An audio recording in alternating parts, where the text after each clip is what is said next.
पतित पावन शिला गुरु महाराज की जय। आज हम चर्चा करने जा रहे हैं इस अनुकीर्तन में जीने का सलीका क्या होना चाहिए, जीने का तरीका क्या होना चाहिए। संसार में रहें लेकिन संसार हमारे अंदर न घुसे, इस तरीके को सिखा रहे हैं हिज डिवाइन ग्रेस श्रील भक्ति वल्लभ तीर्थ गोसाई महाराज जी। आइए उनके चरणों में बैठकर उनके मुखारविंद से इस तरीकों को सीखें। अभी एक दफे जब कुरुक्षेत्र में जीत गया पांडव, अभी अर्जुन कृष्ण के साथ घूम रहा है। अभी मैं हस्तिनापुर राजधानी ऐसा बनाऊंगा जैसे दुनिया में कोई नहीं।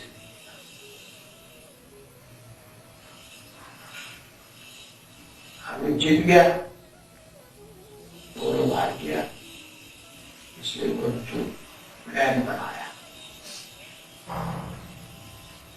कोई आर्किटेक्ट था, शायद आर्किटेक्ट होगा, सुंदर एकदम ऐसा ऐसा करेंगे इसका परावर्तन। तो कृष्ण कहते हैं जैसा प्लान बनाया, प्लान का काम हो ऐसा बराबर।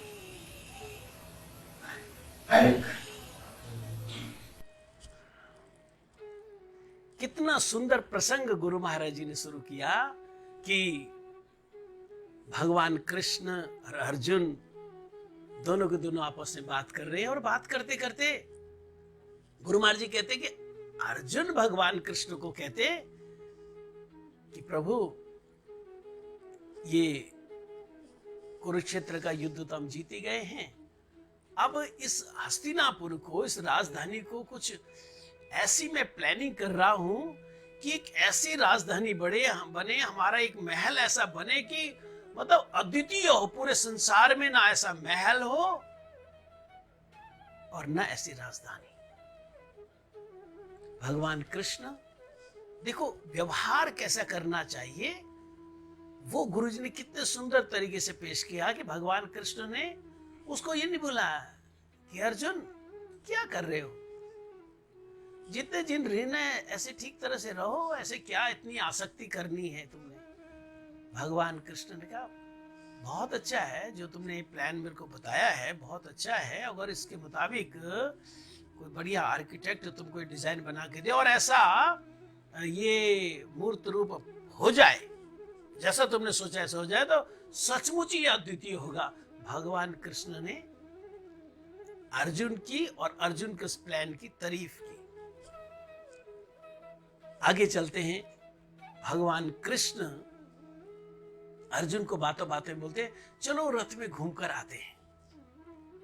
और दोनों को दोनों रथ पर घूमने के लिए गए। और भगवान कृष्ण जो कि सर्वंतर्यामी हैं, अर्जुन के रथ को एक ऐसी जगह पर ले गए जहां पर लोमस ऋषि, जिनके पूरे शरीर में बाल हैं, तपस्या कर रहे हैं और सिर पर एक बड़ा सा पत्ता रखा हुआ है। कथा गुरु महाराज जी के मुखार से। चलते चलते देखा जंगल एक व्यक्ति, एक मोरी बैठा है, सिर पर एक पत्ता देखा।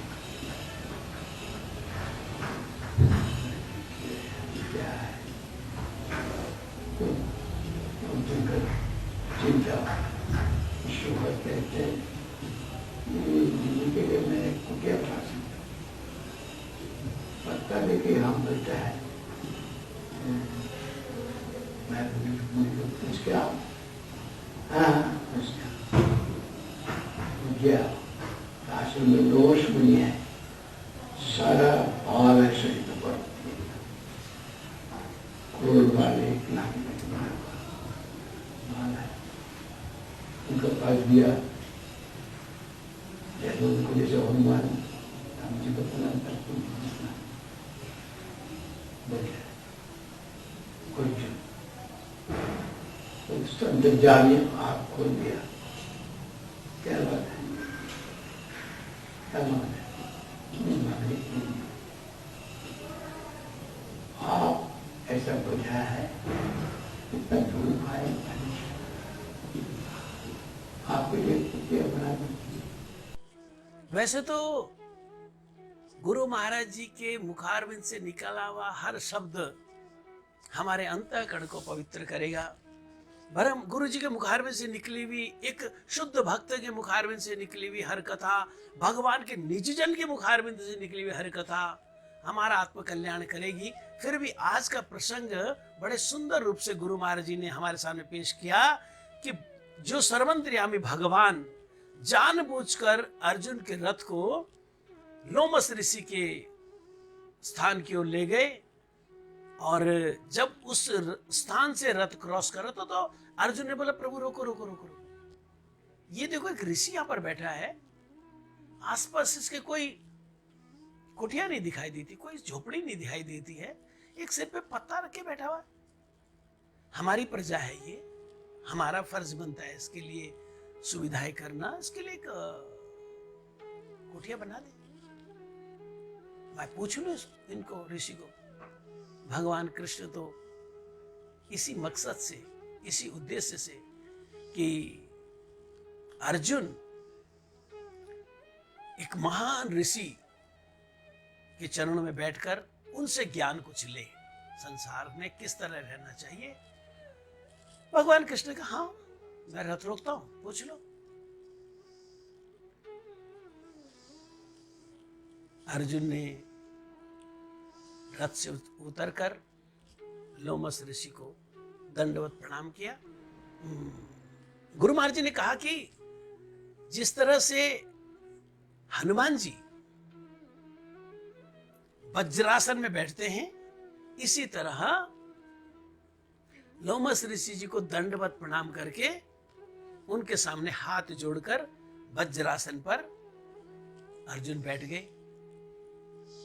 इधर भगवान कृष्ण अंतर्यामी है तो इधर वो लोमस ऋषि भी अंतर्यामी। वो आंख बंद करके अपने ध्यान की साधना में थे। उनको पता लगा कि अर्जुन सामने है, उन्होंने आंखें खोली।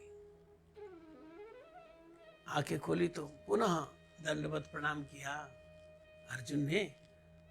तो आपने सुना ही होगा, गुरु महाराज जी कहते, लोमस ऋषि कहते, बोलो क्या चाहिए तुमको। अर्जुन हाथ जोड़कर बोलते, प्रभु मुझे कुछ नहीं चाहिए, थोड़ा एक बात, छोटी सी बात पूछने आया हूं, थोड़ी सी आज्ञा लेने आपकी आया हूं।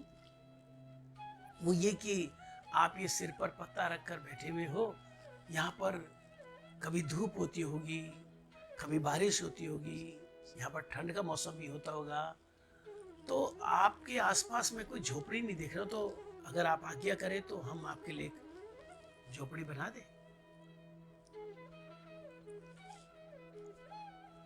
अर्जुन के इस अनुग्रह को सुनकर, अर्जुन की इस प्रार्थना को सुनकर लोमस ऋषि ने क्या कहा, इसलिए गुरु महाराज जी के मुखारविंद से सुने।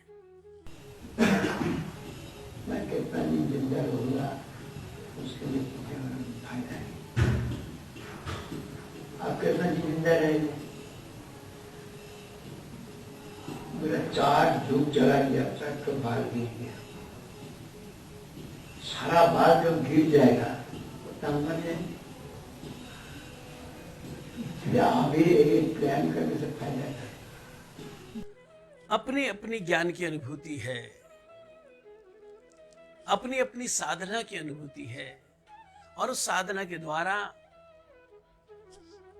भगवत प्रेम का अनुभव, संसार की अनित्यता का अनुभव हर एक साधक को, हर एक ऋषि को होता है।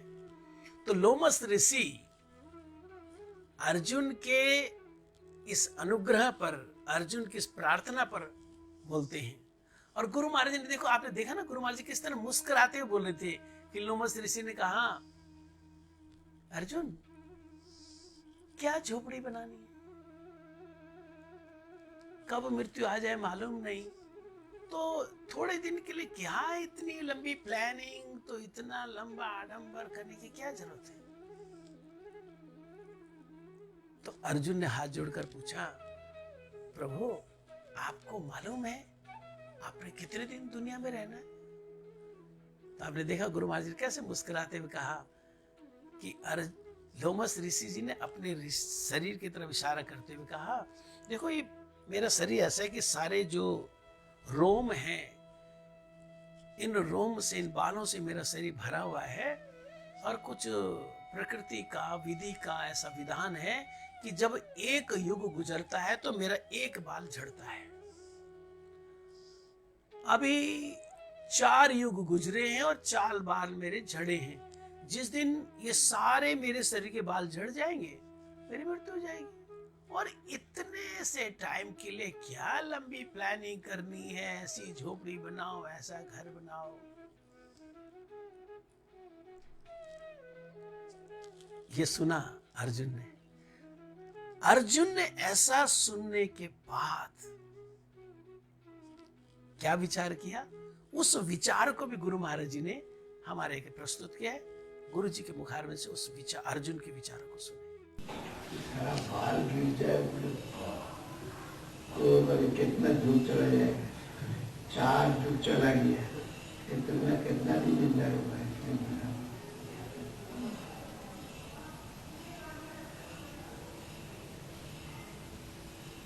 दुनिया में जो कुछ करेंगे साथ में कुछ भी जाएगा। मृत्यु बंद आया जगत, क्या लेकर क्यों आया जगत, याद करते।